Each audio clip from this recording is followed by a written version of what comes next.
Hello दोस्तों, आज हम भारतीय संविधान का कुछ अनुच्छेद पढ़ेंगे जो कि आपके एसएससी, एमटीएस और अन्य सभी एग्ज़ाम में जो कि महत्वपूर्ण क्वेश्चन हैं। ये एग्ज़ाम में आने वाले कंफर्म नंबर है। अगर आप आंसर देते हैं तो मानिए कि आपकी तैयारी बहुत बढ़िया चल रही है, क्योंकि आज हम पूरे मौलिक अधिकार सारे इसमें कर लेंगे। जितने भी क्वेश्चन करवाऊँगा उसमें सभी मौलिक अधिकार आपके कंप्लीट हो जाएंगे। तो आइए शुरू करते हैं। सबसे पहला क्वेश्चन है आप सभी के लिए कि भारतीय संविधान का कौन सा अनुच्छेद टाइटल के उन्मूलन की बात करता है। यानी कि भारतीय संविधान का कौन सा अनुच्छेद है जो कहता है कि टाइटल को हटा दिया जाएगा, पदवी को हटा दिया जाएगा, कोई पद नहीं रहेगा किसी का। तो ये कहता है आपका आर्टिकल ए 18। 18 कहता है कि अगर आंसर ए है, 18 कहता है कि अगर कोई भी अब पद नहीं रहेगा, या खाली आर्मी का पद रह सकता है, आर्मी का नाम के पद रह सकता है और एजुकेशन फील्ड में रह सकता है। बाकी किसी भी राज पद नहीं रह सकता, जैसे महाराजा, राजधिराज, ऐसा कोई पद नहीं होगा। इसका चलिए अगला क्वेश्चन करते हैं। अगला क्वेश्चन आप सभी के लिए निकल के आ रहा है। अगला क्वेश्चन है भारतीय संविधान का कौन सा अनुच्छेद किसी भी राज्य वित्त पोषण और शैक्षणिक संस्था में धार्मिक निर्देशों पर रोक लगाता है।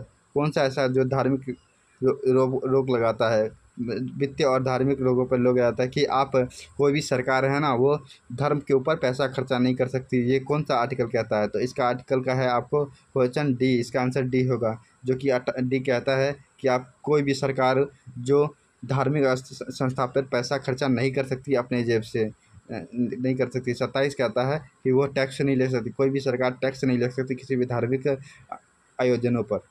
तो अगला क्वेश्चन आप सभी के लिए निकल के आ रहा है। अगला क्वेश्चन कहता है भारतीय संविधान के अनुच्छेद 25 द्वारा निम्नलिखित में से किस अधिकार की गारंटी दी गई है?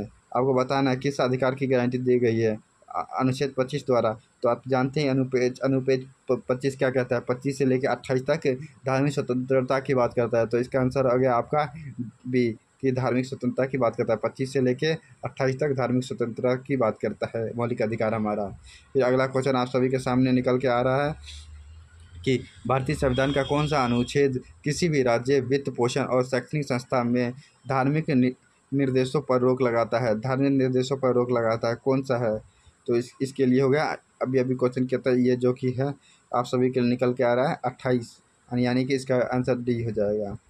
अगला क्वेश्चन आप सभी के लिए निकल के आ रहा है। अगला क्वेश्चन है आप सभी का कि निम्नलिखित में से किस समिति ने भारत के संविधान में मौलिक कर्तव्यों को शामिल करने की सिफारिश की थी? इसमें से बताना है कि कौन सी कमेटी ने भारत के मौलिक कर्तव्यों को शामिल करने की सिफारिश की थी। तो आप जानते हैं ये हो नहीं सकता, ए हो नहीं सकता, उसके बाद सरकारी आयोग भी नहीं हो सकता।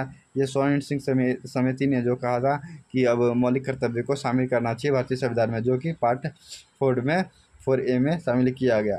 फिर अगला क्वेश्चन है आप सभी के लिए भारतीय संविधान का कौन सा अनुच्छेद टाइटल के उन्मूलन की बात करता है? तो आप जानते हैं ये टाइटल के उन्मूलन कौन सी करता है? तो आंसर इसका ए हो गया। फिर अगला क्वेश्चन आप सभी के लिए निकल के आ रहा है। अगला क्वेश्चन आप सभी का है कि यदि किसी भारतीय नागरिक को गिरफ्तार किया जाता है तो बचाव के अधिकार से वंचित कर दिया जाता है, तो ऐसी स्थिति में संविधान का कौन सा अनुच्छेद काम करता है? तो बचाव के लिए संविधान का कौन सा अनुच्छेद करता है? आप जानते हैं कि न्याय के लिए आपको पुलिस कस्टडी और न्याय के लिए आपको 20 और 22 की लिया जाता है। तो इसमें आपका आंसर हो जाएगा सी, थर्ड आ जाएगा। इसका आंसर होगा आप सभी के लिए थर्ड आंसर होगा। फिर अगला क्वेश्चन आप सभी के लिए निकल के आ रहा है। अगला क्वेश्चन कहता है आप सभी को कि भारत संविधान का कौन सा अनुच्छेद शोषण के विरुद्ध अधिकार से संबंधित है? शोषण के विरुद्ध कौन सा अधिकार संबंधित है? तो इसका आंसर हो जाएगा बी। 23 कहता है, आर्टिकल 23 कहता है कि आपके साथ कोई शोषण नहीं कर सकता, चाहे बालक हो, चाहे किसी भी प्रकार का शोषण नहीं हो सकता है। फिर अगला क्वेश्चन आप सभी का निकल के आ रहा है। अगला क्वेश्चन है भारतीय संविधान के भाग 3 में मौलिक अधिकार के कितने समूह हैं? भारत संविधान में मौलिक अधिकार के कितने समूह हैं? ये इसमें बताना है कि कितने प्रकार के मौलिक अधिकार के। तो इसमें 6 प्रकार के मौलिक अधिकार, जो कि आंसर बी है आपका। और मैं अभी आपके इस पीडीएफ के आखिरी में दिखाऊंगा अभी कौन कौन सा मौलिक अधिकार है, तो वीडियो में बने रहे। ये देख सकते हैं आप, ये 6 प्रकार के मौलिक अधिकार की बात की गई है। पहले में 14 से लेकर 18 तक राइट टू समानता का अधिकार की बात की गई है, राइट टू इक्वलिटी। उसके बाद 19 से लेकर 22 तक राइट टू फ्रीडम की बात करिए, स्वतंत्रता का अधिकार बात किया गया है। 23 से लेकर 24 तक शोषण के विरुद्ध बात किया गया है। उसके बाद जो कि राइट अगेंस्ट एक्सप्लोरेशन की है।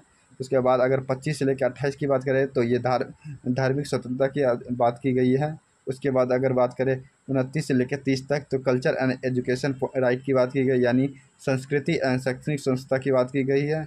उसके बाद अगर 32 से लेकर 35 तक बात करें तो 32 से 35 तक कहता है हमारे संविधान के उपचारों की बात की गई है कि इसमें अगर ये इनमें से कोई भी संविधान आपके पूर्ति मतलब नहीं माना जाता है तो आप डायरेक्ट सुप्रीम कोर्ट जा सकते हैं आर्टिकल 32 के तौर पे। 32 आपको अधिकार देता है कि आप किसी भी मामले में आप सुप्रीम कोर्ट डायरेक्ट जा सकते हैं। और आर्टिकल 32 को आर्टिकल 32 को ही भीमराव अम्बेडकर ने संविधान की आत्मा भी कही। आप सभी को पता ही होगा संविधान की आत्मा भी डॉक्टर भीमराव अम्बेडकर ने इसी को किया है। ये पीडीएफ मैं आप सभी को मैं अपने टेलीग्राम चैनल गुरु ज्ञान चैनल पे डाल दूंगा, आप वहां से जाके डाउनलोड कर सकते हैं और पढ़ सकते हैं। और ये जिसका चैनल का डिस्क्रिप्शन में मेरा गुरु ज्ञान चैनल नाम का एक लिंक दे दूंगा, जो कि आपको टेलीग्राम जाने पर आसानी मिलेगी। और इसी प्रकार की मैं नई नई वीडियो लेके आता रहूँगा। और इस वीडियो पे आपको जॉब अपडेट भी आती रहेंगी और इसी प्रकार की छोटी मोटी क्लासेस भी आती रहेगी। तो आप वीडियो ज़रूर देखें और हमारे वीडियो देखकर आप अपनी तैयारी को बूस्ट कर सकते हैं और अपनी तैयारी को लगे रहें। धन्यवाद।